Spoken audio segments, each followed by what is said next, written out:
Beautiful. Okay, now if I always ask, this is my last question for you. Okay, so if you had advice for other couples and you had some wisdom that you wanted to share, what would that be? Follow your heart. Follow your heart. Okay. Yeah. Take a risk.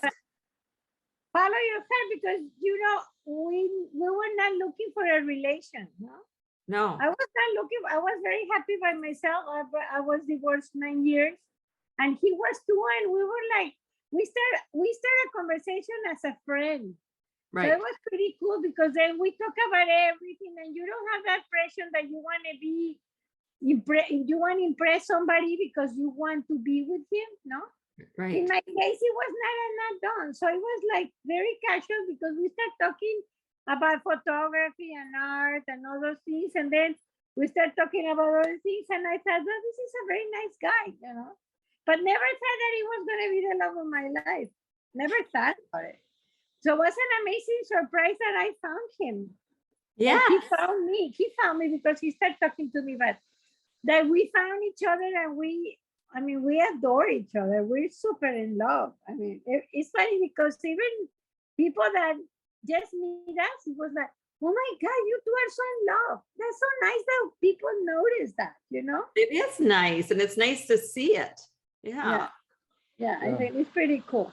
I think the thing about relationships and stuff like that, and it took me a long time to learn it.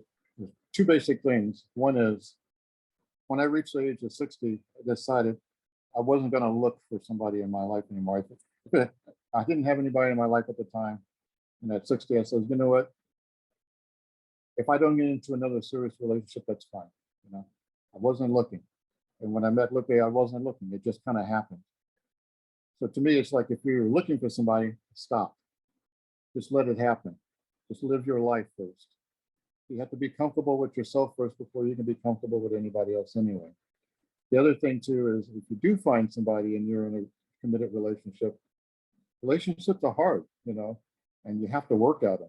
It's just not when you get over the honeymoon period of it, then you have to work at your relationship if you really want it to work, Mm-hmm. It's hard work. It's not always easy, but you have to stick it out.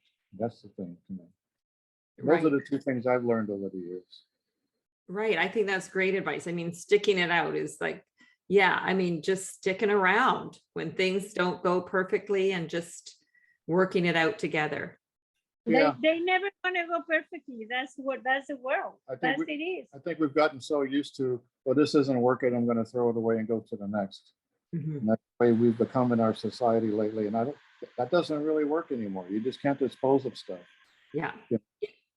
Obviously there are some relationships that won't work, but if you really love each other and stuff like that, most of the time, I think you can work things out. Sometimes you may need help of a third party, like a counseling or whatever, but I think in most cases, you could probably end up working it out, as long as you have some kind of communication.